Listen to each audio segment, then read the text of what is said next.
12 సంవత్సరాలు సత్యనారాయణ గారితో ఉన్నప్పుడు అనేక ప్రోగ్రాంలు పెట్టడం జరిగింది మన మెహదీపట్నంలో. అయితే నాకు కూడా ఎప్పుడు పిలిచినప్పుడు పోయేది, నేను పోయి మన సోదరులందరితో కలిసి వారు ఏదైతే కార్యక్రమం చేస్తున్నారో దాంట్లో పాల్గొని ప్రోత్సహించి, అప్పుడు కూడా చాలామంది అన్నారు, సార్ మీరు ఎట్లన్నా మంత్రి పదవి తీసుకొని రావాలని చెప్పి చాలామంది ప్రేమతో కోరడం జరిగింది. ఇప్పుడు కూడా కొందరు సోదరులు మాట్లాడేటప్పుడు వాళ్ళందరూ కాకా వెంకటస్వామి గారిని గుర్తు చేసుకున్నారు. ఎందుకంటే నిజంగానే కాకా వెంకటస్వామి గారు నేను చిన్న ఉన్నప్పటి నుంచి చూస్తున్నాను, నిరంతరం పోరాటం. కేవలం పేద ప్రజలకు ఎట్లా ఆదుకోవాలి, పేద ప్రజలకు ఎట్లా న్యాయం చేయాలి, ఎక్కడ కూడా అన్యాయం వ్యతిరేకంగా ఎప్పుడు కూడా కొట్లాడాలి. ఎంత పెద్దవారైనా కానీ వ్యతిరేకించినప్పుడు, వారు అన్యాయం చేసినప్పుడు వాళ్ళు వ్యతిరేకంగా కొట్లాడాలని చెప్పి వారు ఒక కంకణం కట్టుకొని కొట్లాడేదన్నమాట.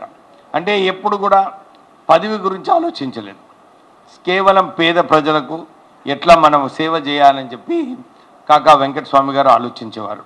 ఇంత ఆలోచించినప్పుడు కూడా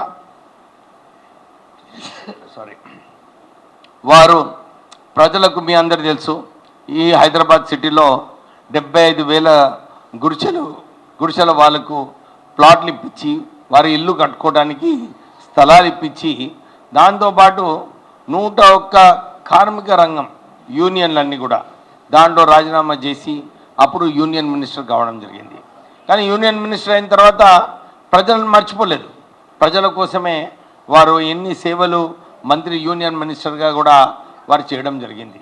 ఒక విషయం అందరూ ఆలోచిస్తుంటారు, అందరూ ఎవరైతే వైట్ కార్డ్ హోల్డర్స్ ఉన్నారో, ఈ రేషన్ షాప్ ఈ సిస్టమ్ ఏదైతే ఉందో భారతదేశంలోనే రేషన్ షాప్ సిస్టమ్ స్థాపించింది కాకా వెంకటస్వామి గారు, అప్పుడు యూనియన్ మినిస్టర్.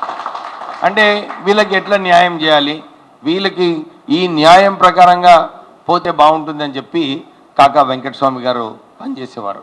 తర్వాత ఇక్కడ సివిల్ సప్లైస్ మినిస్టర్గా ఉన్నప్పుడు వారు ఆ రోజులలో అన్నపూర్ణ క్యాంటీన్స్ ప్రారంభం చేశారు. అంటే ఈ అన్నపూర్ణ క్యాంటీన్స్లో కేవలం ₹1 ఇడ్లీ ఆ రోజులలో సప్లై చేసేవారు. ఈరోజు నేను ప్రొద్దున న్యూస్ ఐటమ్ చదివిన, మన అన్నపూర్ణ క్యాంటీన్లో కూడా రాష్ట్ర ప్రభుత్వము అందరికీ ₹5 టిఫిన్స్ సప్లై చేస్తుందని చెప్పి వారు అనౌన్స్ చేయడం జరిగింది. అంటే ఆ రోజులలో 40 సంవత్సరాల క్రితము కాకా వెంకటస్వామి గారు అక్కడ ఆ ఆలోచన ఏదైతే ఉండనో, ఆ రోజులలో ఒక రేషన్ షాప్ పెట్టాలి, వీళ్ళందరూ ఆ రోజులలో సరుకులు దొరికేటి కాదు, సరుకులు బయట చాలా విపరీతమైన ధర ఉండేది.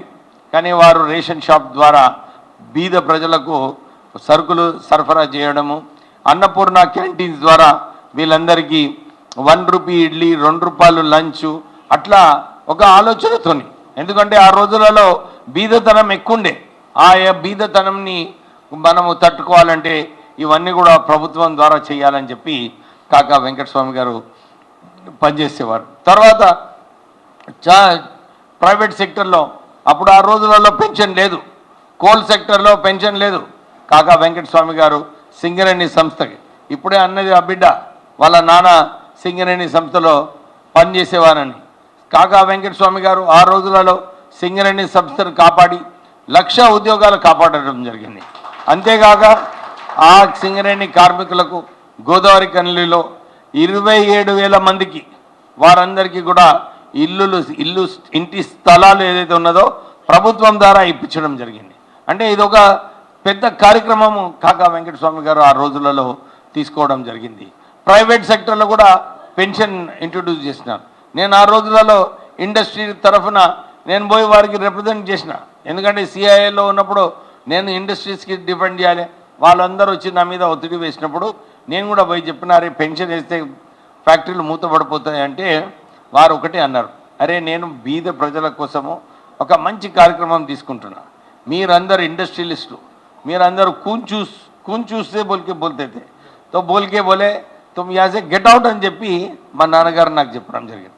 అంటే ఆ చరిత్ర, ఆ ఆలోచన ఏదైతే ఉందో, మనం ఏది కరెక్టో అదే చేయాలి, కొడుకు చెప్పినా ఎవరు చెప్పినా వినేది లేదని చెప్పి ఒక హిస్టరీ ఉన్నది కాకా వెంకటస్వామి గారికి. నేను వారి కుమారుడిగా కాకా వెంకటస్వామి గారి పేరు నిలబెట్టాలి, కాకా వెంకటస్వామి గారు ఏదైతే ఆలోచన ఉన్నదో ఎక్కడ కూడా నిస్వార్థంగా ఎక్కడ కూడా కరప్షన్ లేకుండా ఓ మంచి పని చేయాలి. మా నాన్నగారు ఏదైతే ఇన్ని సంవత్సరాలు ప్రజల కోసం సేవ చేసి పేరు సంపాదించినరో ఆ పేరుని నిలబెట్టాలని చెప్పి నేను కూడా నిరంతరం ప్రయత్నం చేస్తున్నాను.